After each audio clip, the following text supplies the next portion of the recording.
The law firm's air conditioning hummed softly as I signed the final document. My Mont Blanc pen, which Brandon had given me for our first anniversary, ironically, glided across the paper with a barely audible sound. Across the polished mahogany desk, he stood there, the man who abandoned me 6 months ago, thinking I would starve to death. "Becca, please." His voice was shaking. "I made a terrible mistake. You don't understand. I was going through a crisis. I looked up from my papers and stared at him. 6 months ago, those same hands that now held a fancy pen trembled as they searched the couch for change to buy a loaf of bread.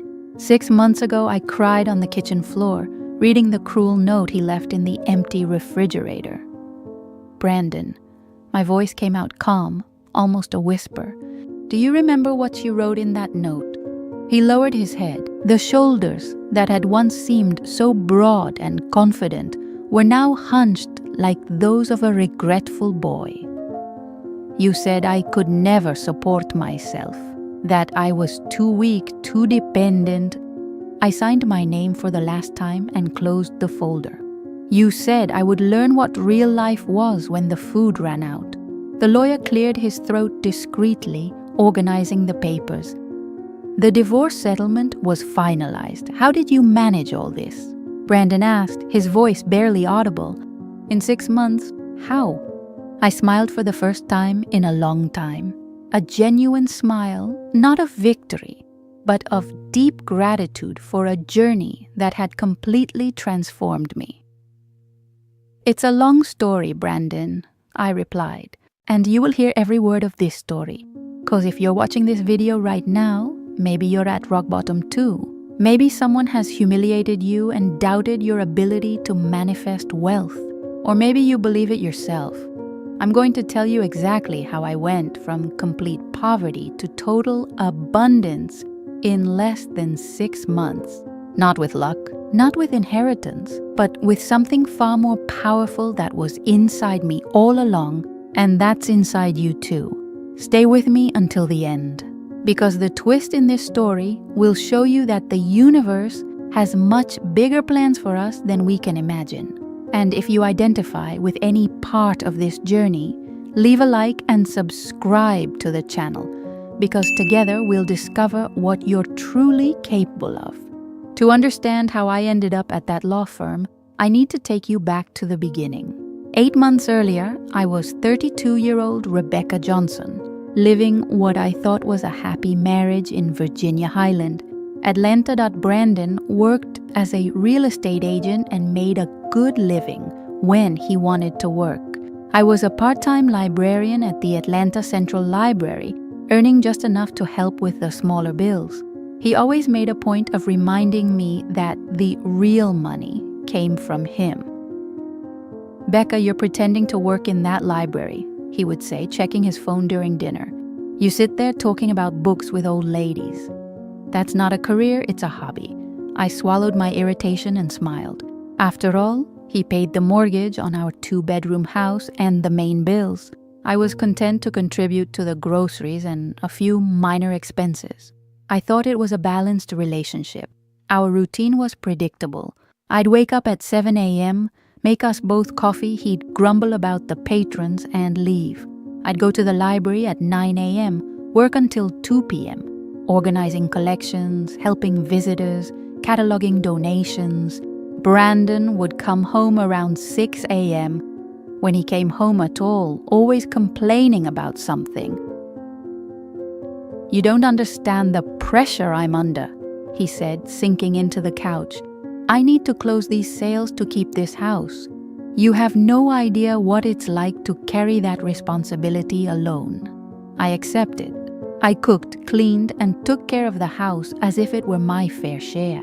After all, he earned more, didn't he? It was a Tuesday morning, 3 weeks before he abandoned me, that something happened in the library. I was sorting through a pile of donated books when a worn leather-bound journal slipped and fell to the floor. When I bent down to pick it up, I immediately recognized the handwriting on the cover. Katherine Johnson, Reflections on Manifestation and Abundance. My heart stopped. It was my mother's diary. Mom had died 3 years earlier. She was a holistic therapist and always talked about energy, the law of attraction, things I considered a bit too mystical to take seriously. After she died, I donated most of her belongings, including several books and notebooks. Apparently, this journal had been donated with her. I opened it carefully. In the first few pages, I recognized notes about her clients and therapy techniques. But as I leafed through, I found something different. Pages and pages of personal notes about manifestation, gratitude, visualization, and on several pages, my name for when Becca needs to find her inner strength. My chest tightened. It was like she knew I would need it one day. I put the diary in my bag without much thought. At the time, I still thought I had a solid marriage, a stable life. I never imagined that in 3 weeks I'd be alone, broke, without food, desperately in need of the inner strength my mother had written about. Had no idea that that moment, when the diary literally fell at my feet, was the universe, preparing to save me. Brandon continued his daily complaints.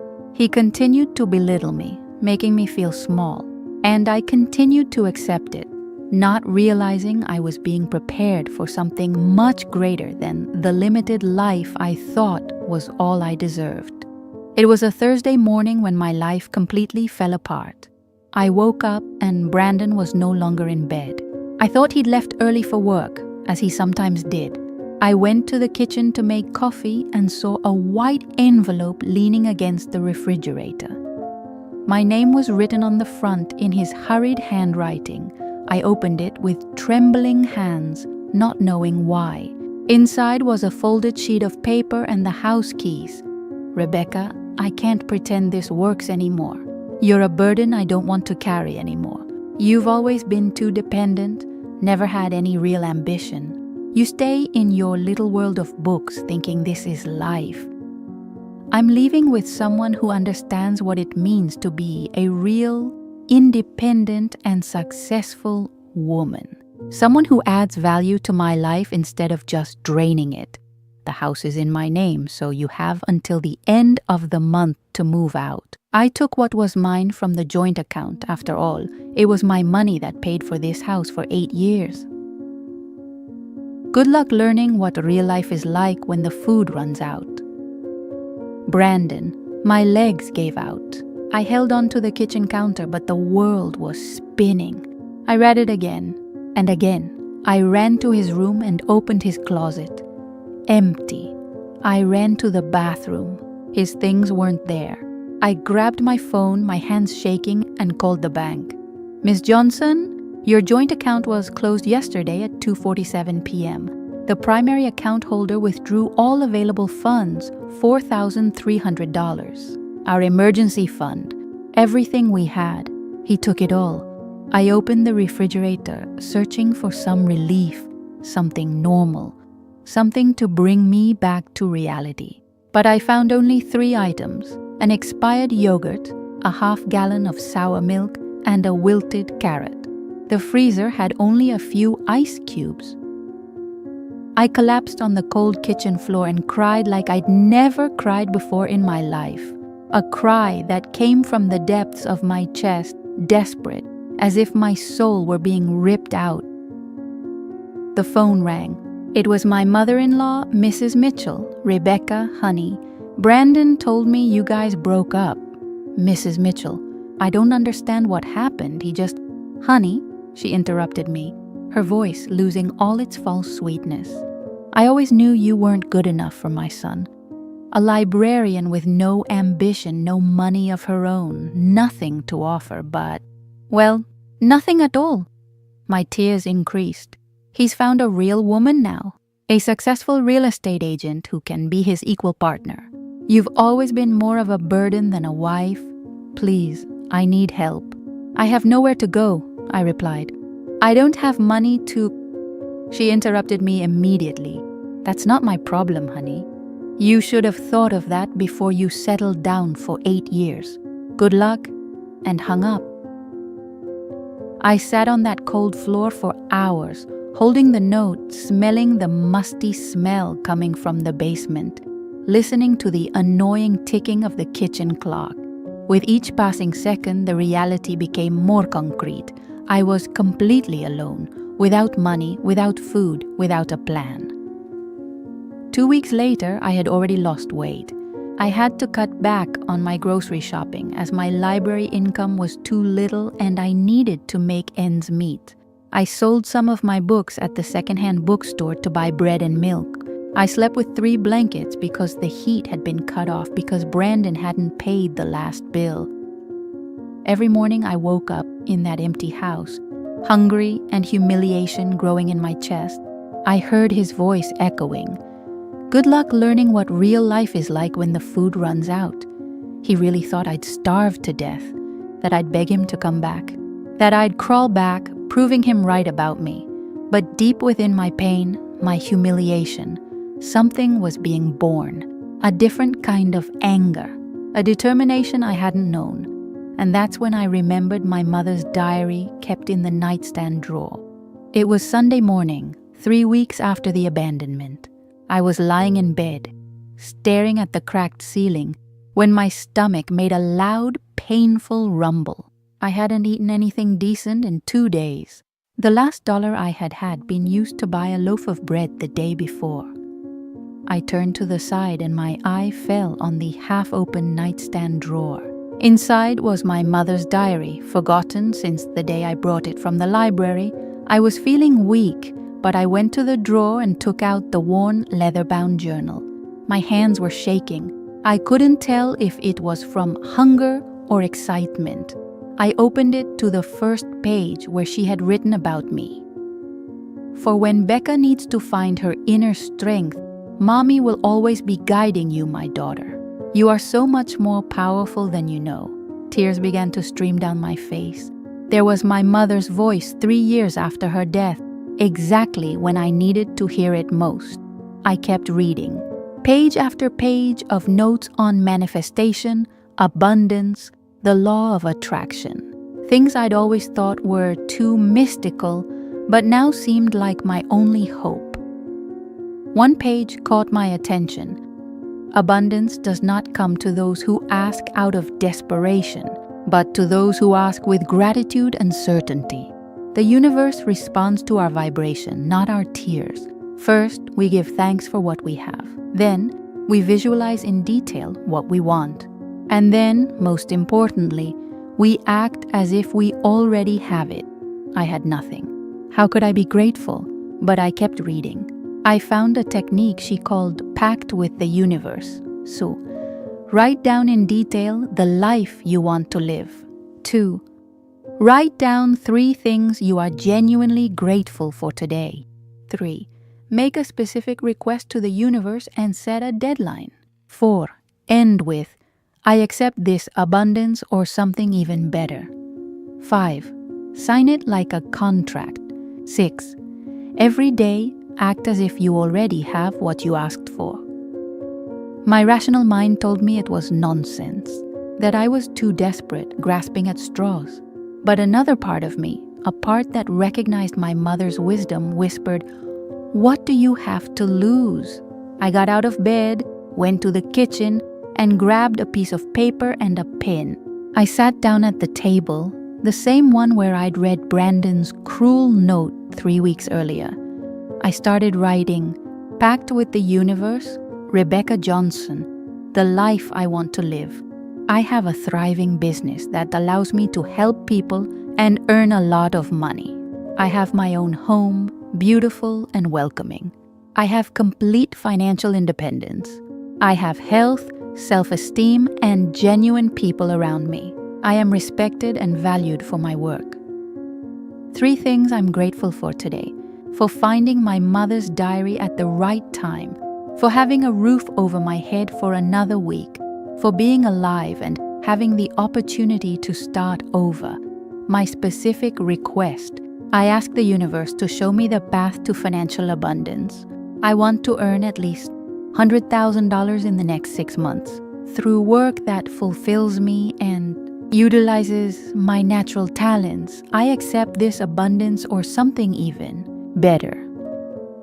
Deadline: 6 months from today, March 15th. Rebecca Johnson. Signed the paper with my hands still shaking.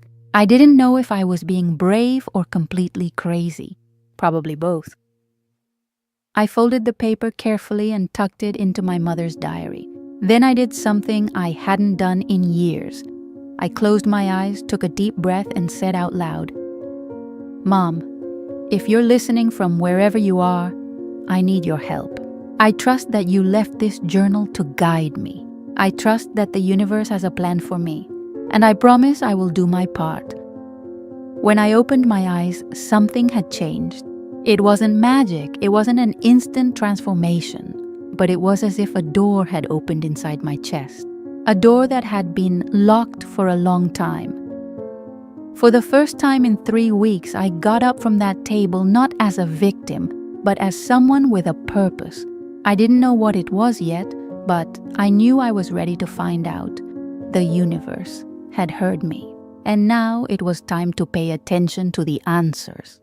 The day after my pact, I woke up different. Not physically, I was still thin and weak from hunger, but mentally something had changed. It was as if I'd planted a seed of hope, and it was already sprouting. I decided to follow my mother's diary to the letter. Every morning before getting out of bed, I closed my eyes and visualized my abundant life. I saw myself in a beautiful home of my own with a full refrigerator. I saw myself working at something I loved, helping people, earning enough money to live with dignity. And then, the synchronicities began. On Monday, I was walking to the library when I saw a $20 bill on the ground near a trash can. I looked around for anyone who might have lost it, but the street was empty. It was just enough to buy 3 days' worth of food, thank you. "Universe," I whispered, taking the note. At the library, my supervisor, Mrs. Thompson, called me into her office. "Becca, I know you only work part-time, but we have a situation. The librarian in charge of evening events has quit. It's only 2 nights a week, but it pays $15 an hour. Are you interested?" Of course I did. It was just the extra I needed to survive a few more weeks. "One strange thing," she continued, shuffling through the papers. "She told me you'd be perfect for the position. She said you have a special gift with rare books and ancient manuscripts. I don't know where she got that idea. We've never talked about it." I felt a shiver. I'd always had a knack for old books, but I'd never mentioned it to anyone at work. On Wednesday, I was organizing donations when an elderly lady approached. "You're Rebecca, aren't you?" she asked, smiling. "I'm Margaret Chen. I appraise antique books and manuscripts for collectors. How do you know my name?" "Oh dear, Mrs. Thompson told me about you. She said you have a special eye for oddities." She handed me a card. "Listen, I need someone to help me with appraisals on the weekends. I pay $25 an hour. Would you be interested?" $25 an hour. I took the card, my hands shaking. "Mrs. Chen, how did you know I work well with old books?" She laughed. "Honey, sometimes the universe just guides us to the right people at the right time. Do you believe in that stuff?" I swallowed hard. I'm starting to believe it. That weekend, I went to my first job with Margaret. She took me to a huge house in Buckhead where a family was selling an inherited library. "Just pick out the books that catch your eye," she instructed me. "Trust your instincts." I trusted him. Within 3 hours, I identified 5 books worth over $1,000 each. Margaret was impressed. "Rebecca, in 20 years of doing this, I've rarely seen anyone with your natural talent. You have a genuine gift." On the way back home, she made me a proposition. "How about we become partners? I have the contacts and the negotiating experience.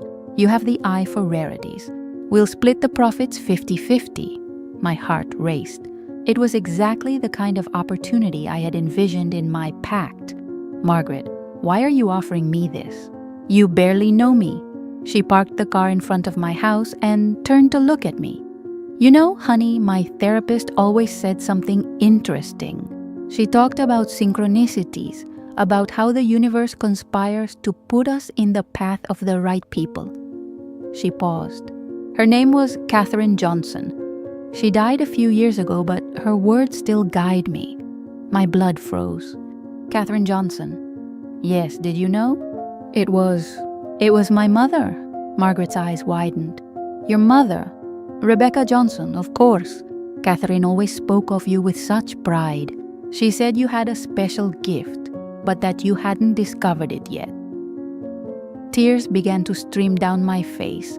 She used to say that when you were ready, the universe would send you the right opportunities. And here we are. Margaret smiled and squeezed my hand.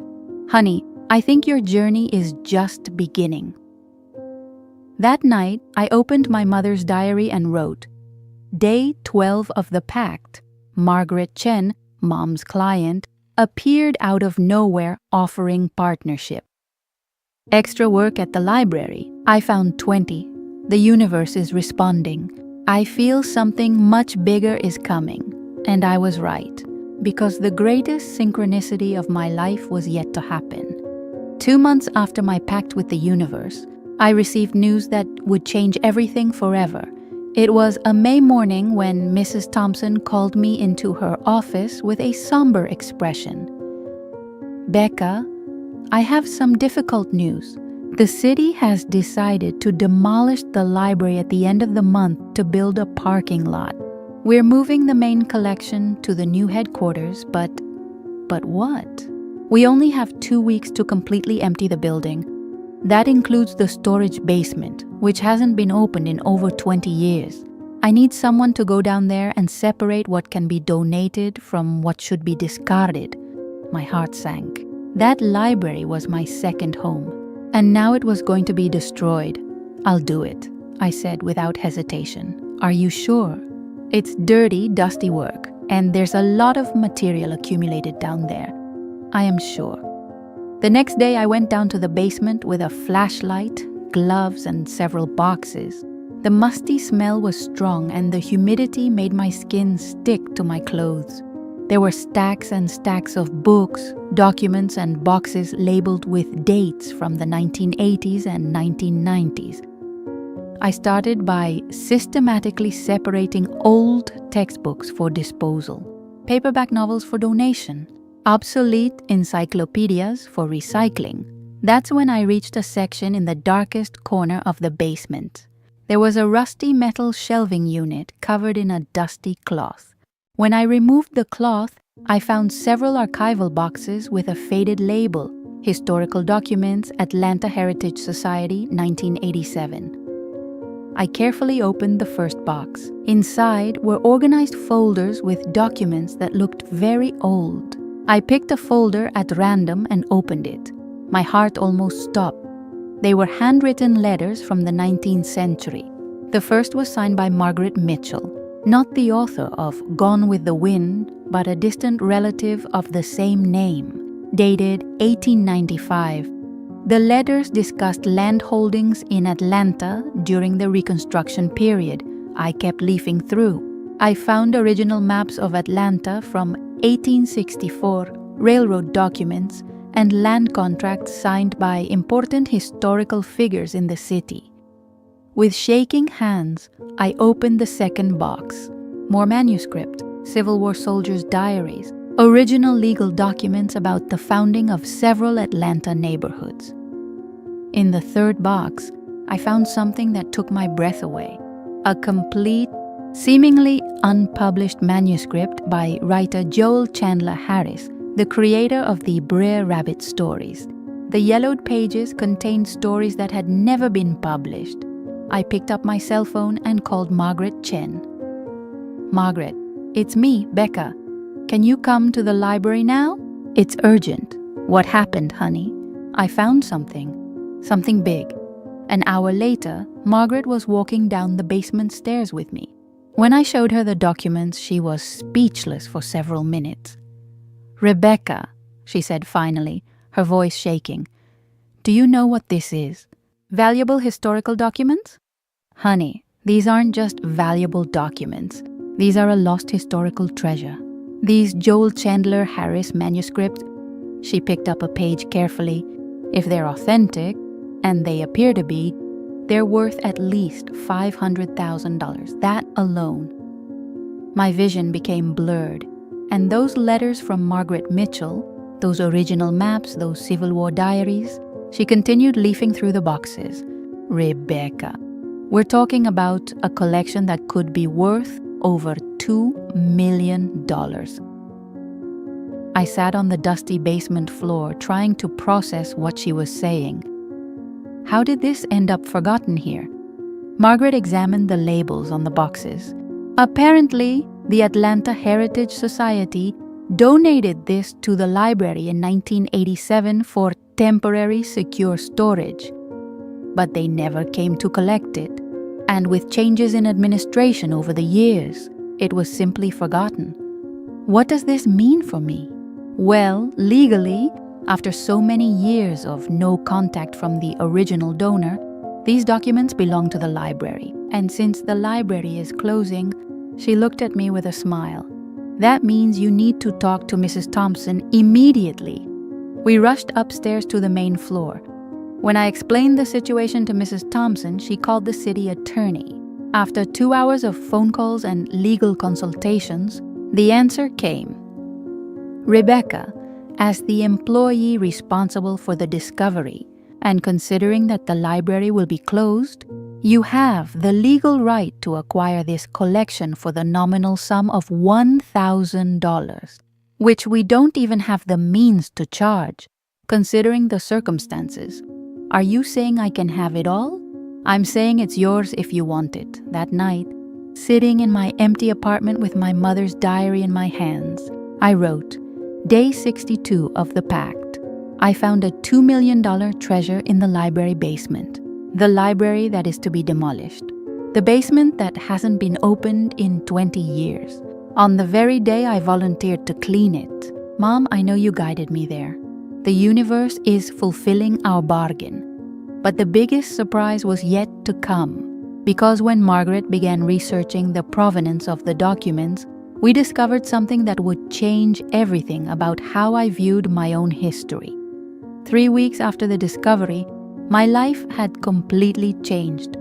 Margaret managed to authenticate all the documents and find buyers for the entire collection. Within days, I had $2.3 million in my bank account. Yes, you heard that right. The same woman who 3 months earlier was searching for coins on the couch to buy bread was now a millionaire. I bought a beautiful house in Virginia Highland, just a few blocks from where I lived with Brandon.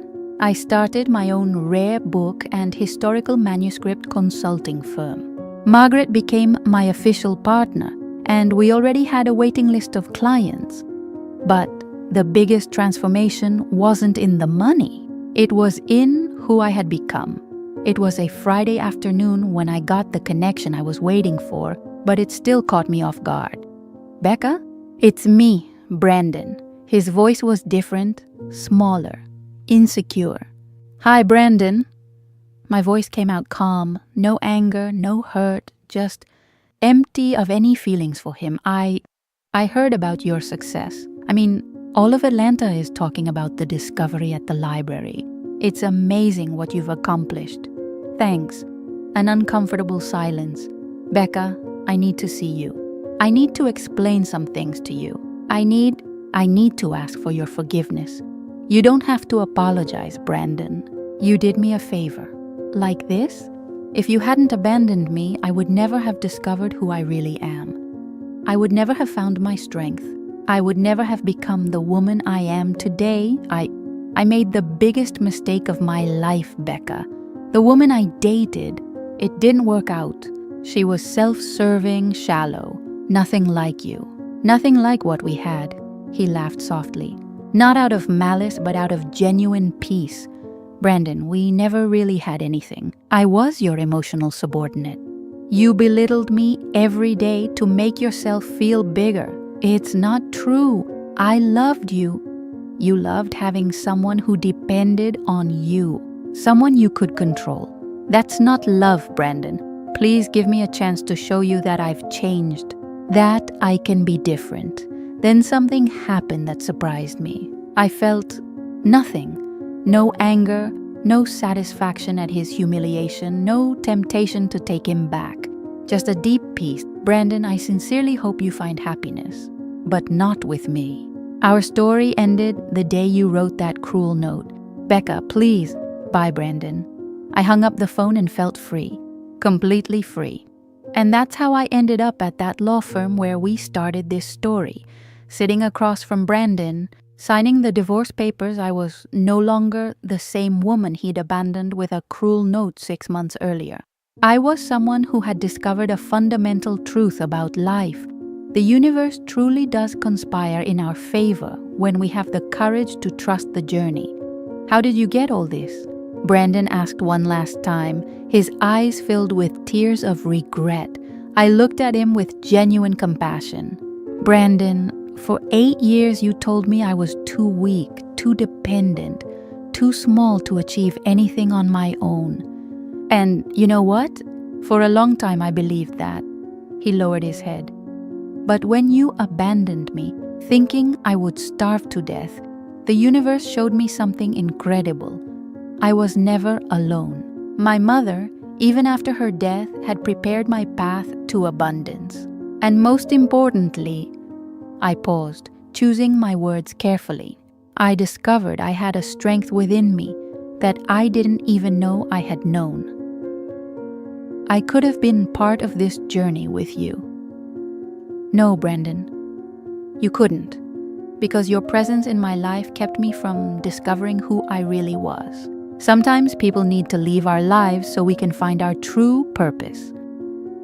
I got up from my chair, grabbed my bag, and walked toward the door. Before I left, I turned around one last time.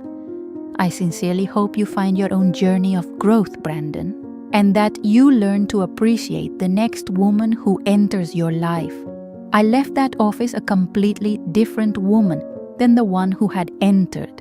Today, 2 years later, my rare manuscript consulting business earns over $500,000 annually. I travel the world helping people discover hidden treasures in their own family libraries.